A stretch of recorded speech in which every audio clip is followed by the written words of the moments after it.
Friends good morning welcome back to my channel and welcome back to new another blog and video. तो तुम्हारा सबाई केमन आछो आशा करछि सबाई भालो आछो और आमिओ खूबই ভালো আছি। তো দেখো রেডি হয়ে গেছি, কালকে কালী পুজো হয়ে গেছে, তো আজকে যাব ভোগ দিতে আমাদের সেই পাকুয়াতে আদি শ্যামা কালী মাকে। তো চলো আই হোপ আজকের ভিডিও দেখতে তোমাদের সবার খুব ভালো লাগবে। আর অনেক দিন পর একটা ব্লগ শ্যুট করছি, কালকে তো করা হয়নি, সেরকমভাবে কোথাও যাওয়া হয়নি, তারপর ভোগ দেওয়া হয়নি, যার জন্য আজকে যাচ্ছি। তো আরও বান্ধবীরা আসবে, তো দেখতে থাকো আজকে সারাদিন কী করি না করি সেটাই তোমাদের সঙ্গে শেয়ার করবো। আর আজকে আমাদের সন্ধ্যাতে পাকুয়াতে মেলা আছে, জানি না এখানে দেখবো নাকি বাবার বাড়ি চলে যাব, তো তোমাদের সঙ্গে শেয়ার করব, দেখতেই পারবে। তো চলো দেখতে থাকো। আর দেখো লাল পাল সাদা শাড়ি পরে নিয়েছি, কেমন লাগছে অবশ্যই জানাবে। তো শুভ দীপাবলির অনেক অনেক শুভেচ্ছা ও ভালোবাসা সবাইকে। সবাই মানে শুভ দীপাবলি কালকে তো চলেই গেল, তো মেলা টেলা ভালো করে দেখো সবাই। তো চলো আবার পরে দেখা হচ্ছে, টাটা। তো মা ছেলে রেডি হয়ে গেছে, আমার ছেলে ওদিকে আছে, তো চলো। টোটোতে উঠে গেছি।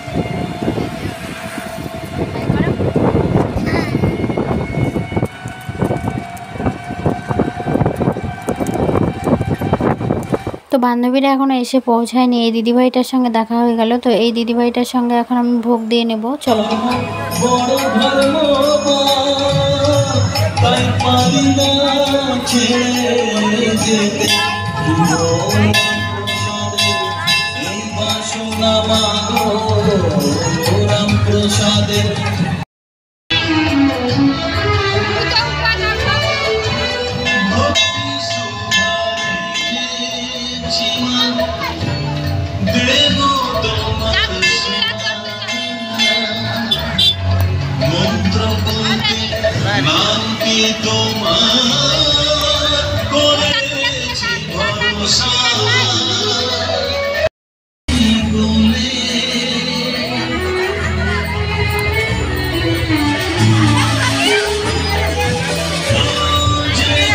তো দেখো মন্দিরে চলে এসেছি, ভোগ দেওয়ার জন্য লাইনে দাঁড়িয়ে পড়েছে, অনেক বড় একটা লাইন ছিল, কি বলবো এতটাই ভিড় ছিল মানে বলার মতো না। তো চলো দেখ, পুজো টুজো করে এখানে বসে আছি আমরা, এই যে আমার ছেলে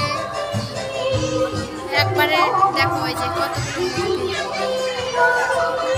তো দেখো ওখান থেকে বেরিয়ে হচ্ছে আর একটা প্যান্ডেলে চলে এসেছি, এখানেও খুব সুন্দর প্যান্ডেল করে। যাই হোক রাতে আসলে হয়তো লাইটিংগুলো ভালো করে দেখাতে পারতাম, কিন্তু আমি তো রাতে আসবো না, দিনের বেলায় এসছি, তো ভাবছি এখানে একটু দেখে দর্শন করে চলে যাই। তো এখানে দুপুরবেলা তো একটু ফাঁকাই ছিল, তো আমি তো থাকবো না, বাবার বাড়ি চলে যাব, চলো সেটাও তোমাদের সঙ্গে শেয়ার করব। তো দেখো রেডি হয়ে গেছি, এখন যাব হচ্ছে মাসির বাড়িতে, আমার বড় মাসির বাড়ি গঙ্গারামপুরে। তো বিয়ের পরে আর যাওয়াই হয়নি সেরকমভাবে, একবার গিয়েছিলাম মনে হয়, আমার ছেলে ছোট ছিল। তো মা ছেলে রেডি হয়ে গেছি, এখন মানে 1:30টা মতো বাজে। তো আমি এই দিক দিয়ে যাবো, তারপরে আমার মা ওই দিক দিয়ে আসবে, তারপরে একসঙ্গে যাব। তো চলো দেখতে থাকো, টাটা। আর কেমন লাগছে দেখো, এই চুড়িদারটা পরেছে অবশ্যই জানাবে, টাটা। প্রথমে ভেবেছিলাম আমি অর্ধেক রাস্তায় যাব, আমার মা অর্ধেক রাস্তাতে আসবে, কিন্তু আমার মা পরে ফোন করে বলল যে তুই আমাদের বাড়িতে আগে আয়, এই দিক দিয়ে যাব। তো দেখো আমি বাবার বাড়ি যাওয়ার জন্য যেখানে মানে বন্যা আসে ওই জায়গাটাতে চলে এসেছি এখন। তো বাবাদের বাড়ি পৌঁছে সঙ্গে সঙ্গে আবার মাকে নিয়ে বেরিয়ে পড়লাম, যেহেতু এইদিকে বেলা চলে যাচ্ছে, প্রায় আমার পৌঁছাতে 3:30 4টা বেজে গেছিলো, আবার যেতে লাগবে গঙ্গারামপুর।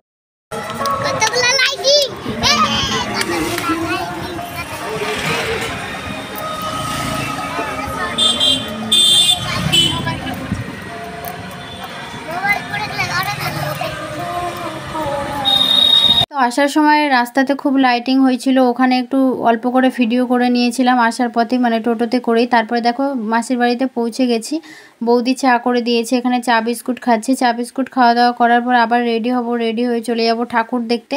তো দেখো এটা হচ্ছে আমার মাসির ছেলের ছেলে, তো আমার ভাস্তা হবে। তো অনেক দিন পর ওর সঙ্গে দেখা হলো, তো দুজনে পিসি ভাই বেটা মিলে খুব মানে শুয়ে শুয়ে গল্প করছিলাম। চলো এবার ঠাকুর দেখতে বেরোবো। হ্যাঁ রে মা, হ্যাঁ।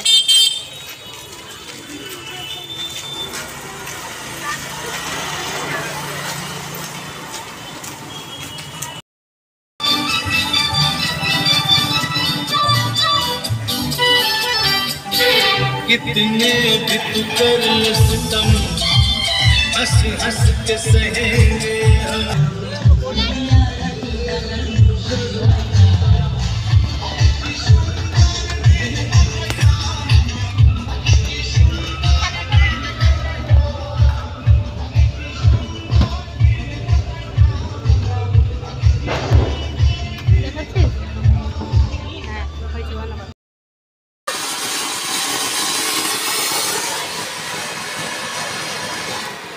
কয়েকটা ঠাকুর দেখে বাড়ি চলে এসেছিলাম। তারপরে দেখো এখানে বাজি ফোটাচ্ছিলাম আমার ভাস্তা, আমি, আমার ছেলে সবাই মিলে। তো চলো এখান থেকে ভিডিওটা শেষ করছি, টাটা।